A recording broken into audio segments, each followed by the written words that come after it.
What is up? What is up, ladies and gentlemen? We are here to teach you, for all my lower elo friends, we're teaching you how to get out of the slums of low elo. If you're stuck iron, bronze, silver, gold, this video is perfect for you.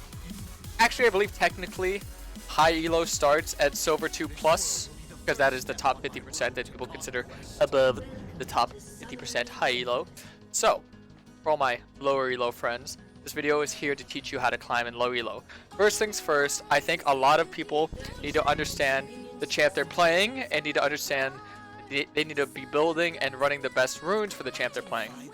So, in this situation, I'm playing blue Kayn. I know this because this is a very simple way for all my new Kayn mains. Whatever they have more of, whether it's range or melees, you go that form. So range, range, range, I go blue.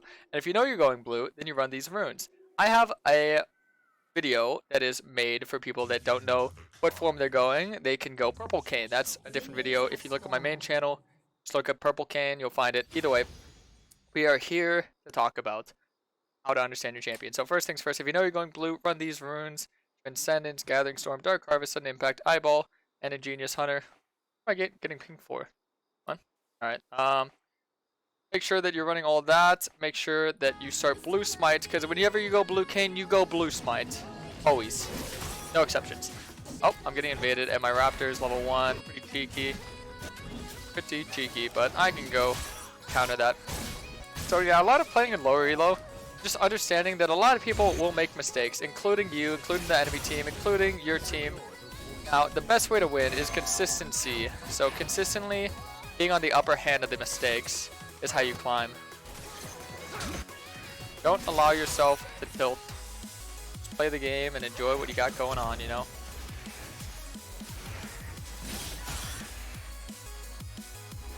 Okay, Lilia went pretty aggressive there.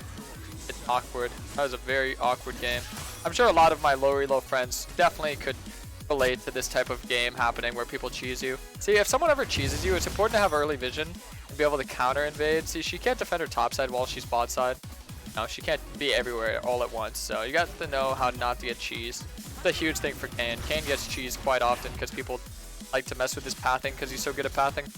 Oh, she's at my red Krugs. That's perfectly fine. We're just farming top side. This is what we call vertical jungling. So she forced a vertical. And as you guys know, in this elo, someone won't know what the hell a vertical jungle is, but you that is watching will know and what to do. So vertical just means that I play top side, she plays bot side, and I pretty much look for top side plays, she looks for bot side plays, and we just keep that going for a little bit. Cannot look for a kill on him because the wave, see, if he taunts me under the wave there, I die, so I just look to see if maybe he goes in on me as like a bait, which he didn't, unfortunate.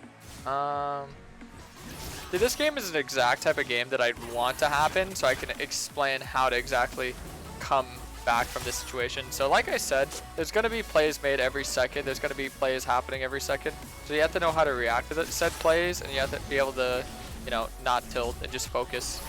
Focusing up is very important for winning these type of games. So we could look for a gank mid right now. This applies pressure. Ganking is meant for pressure. If you get a kill or anything along with it, that's just good. That's very good for you. Most of the time when you gank, it's to help ease off that pressure. Nice. Yeah, hold my W for his flash because Akali, of course, has flash. So whatever she's going to throw at him, you can make sure she hits it if I make sure I hold my W there.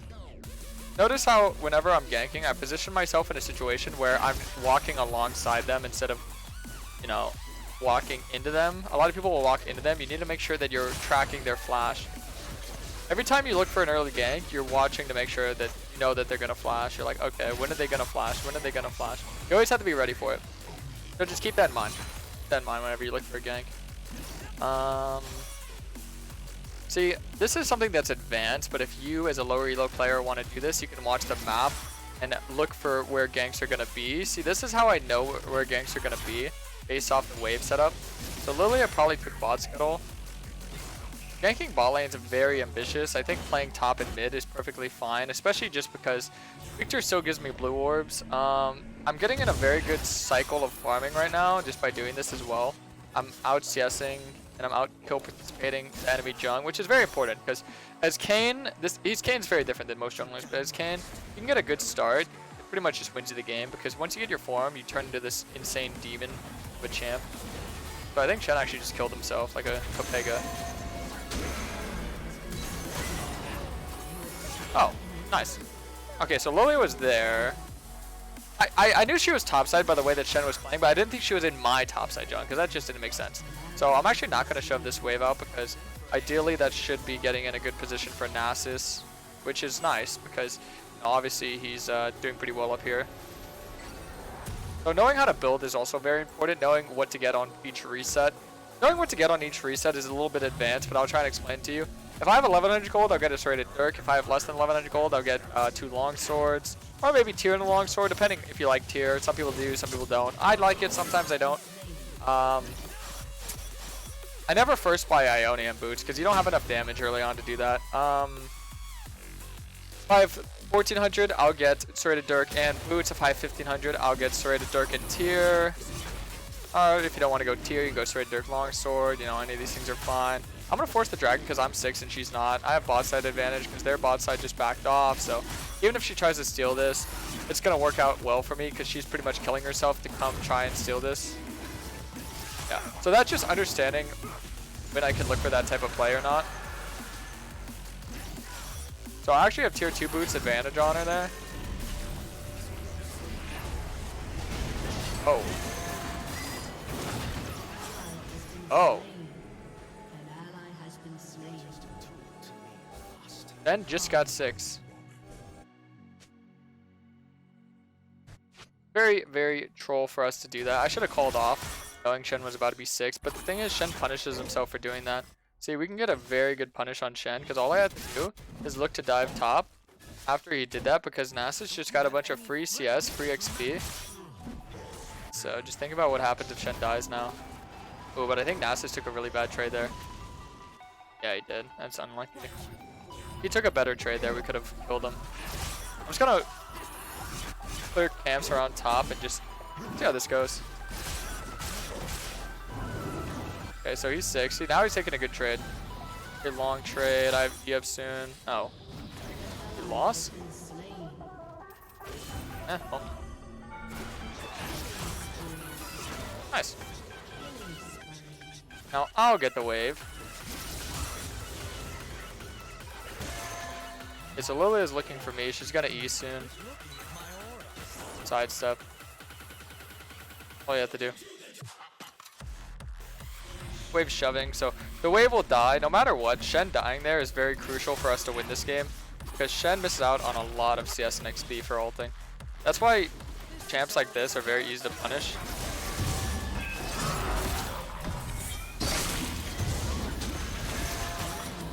Nice.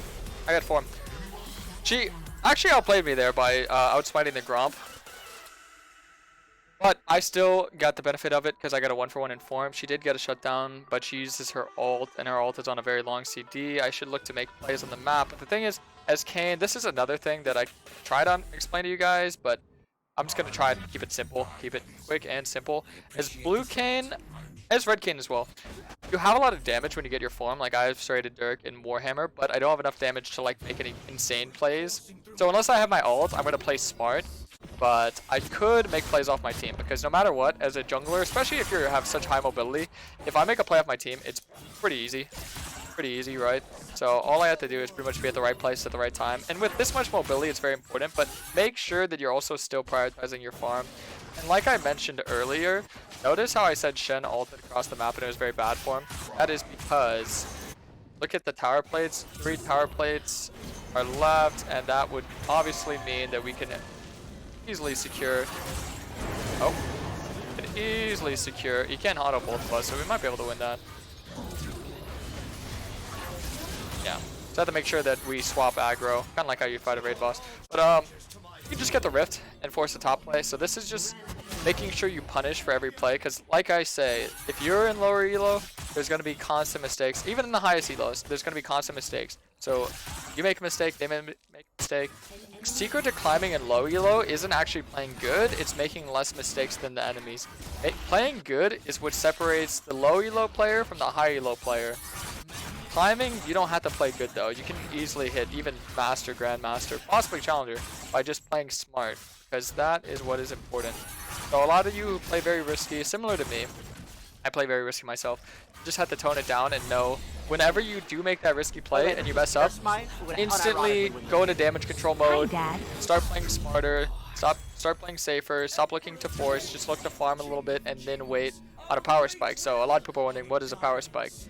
That's just understanding your champion. Like for Kayn, your power spike is when you get that serrated Dirk, you do a good amount of damage. When you have the XP advantage, whenever I'm a level lead, I could usually beat most junglers. Not all, but most junglers I could beat.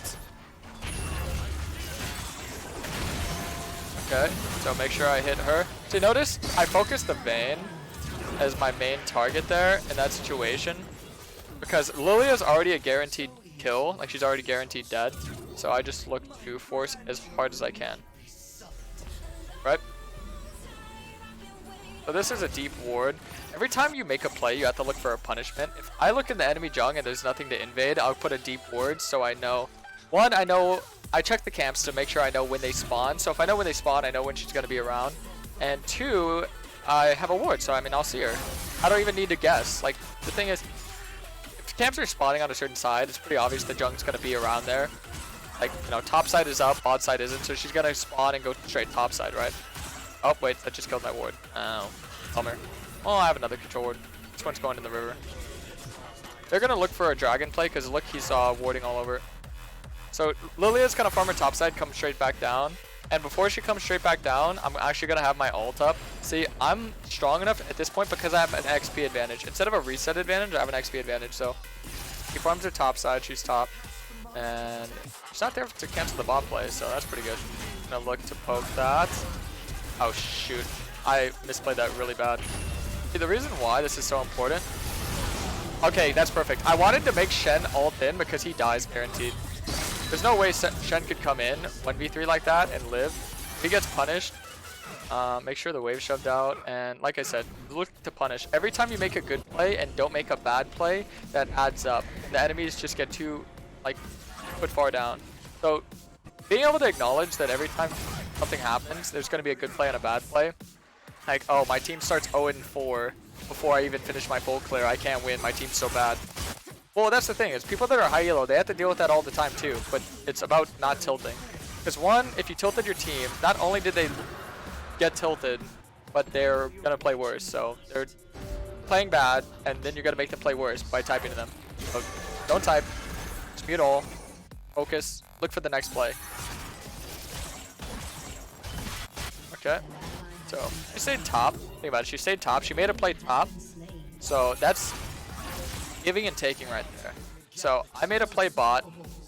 I got the dragon. I didn't know she was still top, so I didn't go for the bot side invade. She showed top, and she got a kill because she knew I was bot side. So that's her being smart. That's her taking advantage of the situation. So that's a good play for her, bad play for me because I don't get a punishment, and she gets a free play. But I got more out of the situation because of what I did prior to that, which was the dragon and double kill. Okay, so I'm gonna get serpents. So knowing how to itemize is pretty simple for blue Kayn. Serpents, if they have more than 2 shields, shield bow, set W, Gen R, Victor Q, if they have more than 2 shields, I'll go serpents. If not, I'll usually go Yumus or maybe collector. Yumus if I'm ahead, collector if I'm behind for more bursts to get shutdowns. Then after that, you should go Edge of Night. It's good to get that little defensive item. And after that, I'll get Soldier's Grudge. And last item, you can go whatever you want, honestly. GA, the Lethality item. Anything, really. So knowing how to itemize is very important. And knowing when you get those items, when they're finished, that's a power spike. The way that you carry games through your itemization and how you properly move them into the map, right? So I just got the anti-shield, so people with shields go bye-bye, right?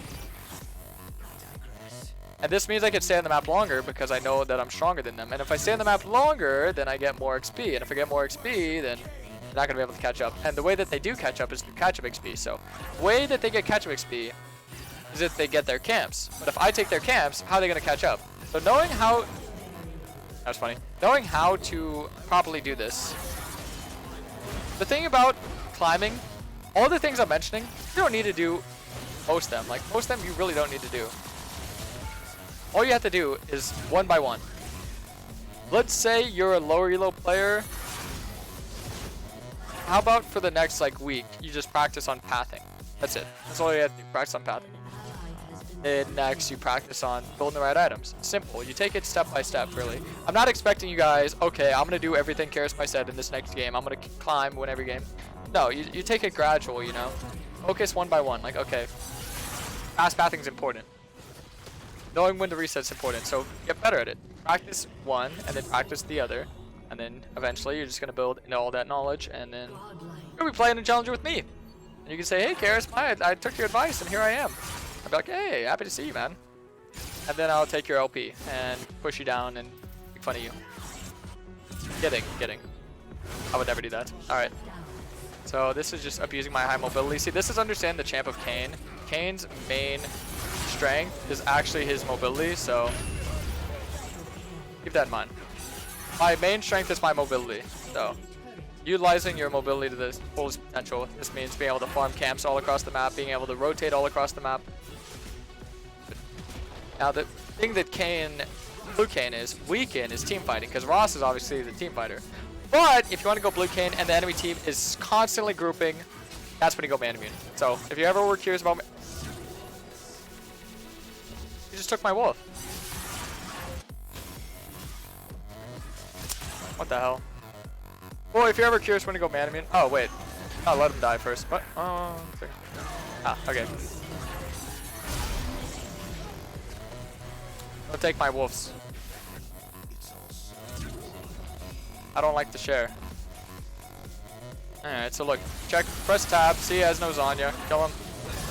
Dodge his taunt. Right with W.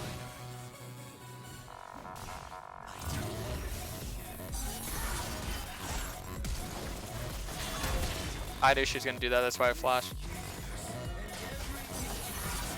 Wait! Oh. We're a bit of a rat race here now, aren't we? And we out. Later.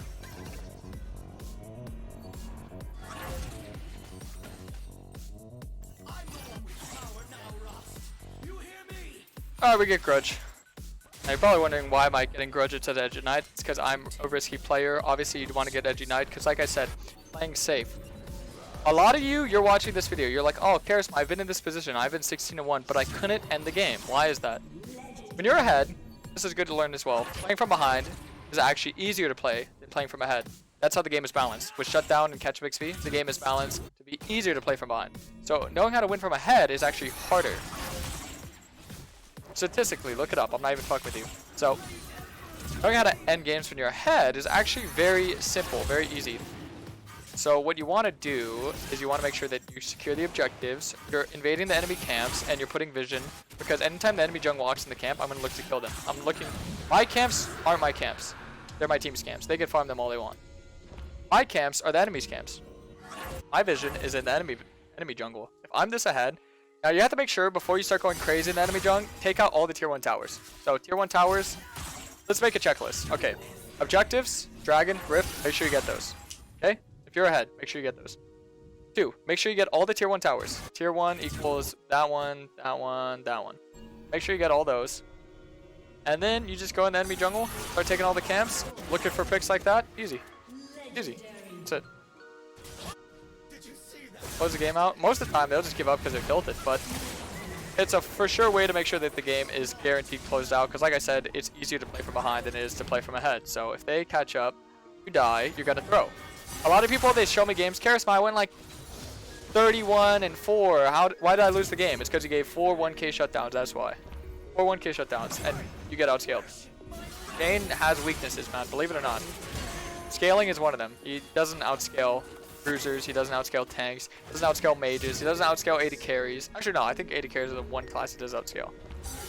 He doesn't outscale even most assassins. I mean, look at Rengar, Kiana, Talon. Whoever gets on him, he's dead. They scale equally.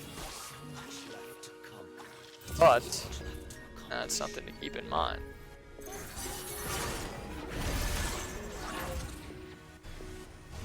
Got a free channel. Runner I didn't ult in, like I said, I'm not trying to throw the game. If I give a 1k gold shutdown, it's pretty doomed. We could easily do the Baron in the game. That's pretty much the call, because think about it. If we start Baron, they have to walk through this jungle, and if we have the entire jungle warded, they're going to die. They're going to get caught out, because I just go across the wall and like, hey, how's it going? And then one-shot them all, and then boom. Easy Baron, and easy Pig. Okay, I knew she was going to sleep me, so that's why I did that. Oh, if I could have got my W off. Alright, well I got a 1-for-1 and hopefully a mid inhib. That's why I inted that time, is because if you actually int but you get something important that you can actually utilize, inhib applies pressure. Pressure means Baron. 1k gold as opposed to Baron is, I mean, easy. Dead giveaway. I mean, we could have just done Baron without doing all this, but this is just like the playing into the low elo festivities, you know?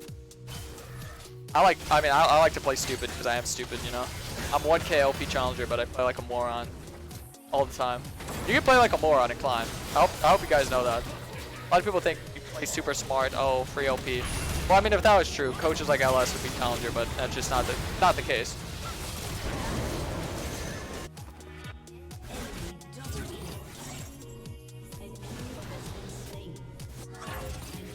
Alright, well.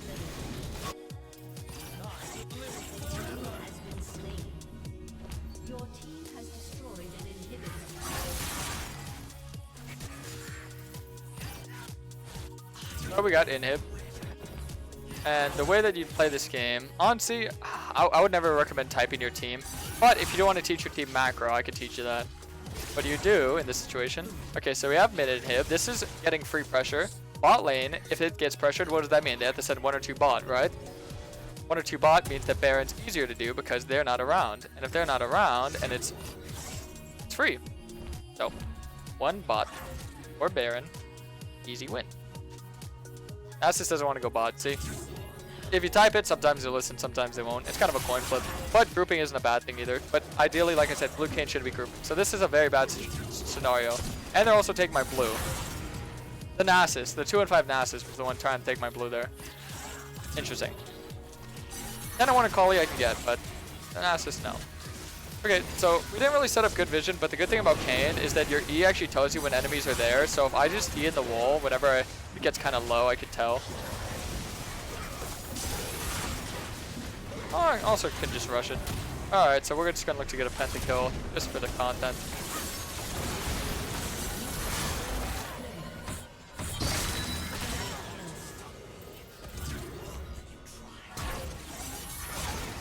Okay. Oh, they FF. Oh, GG. Hope you boys learned a thing or two.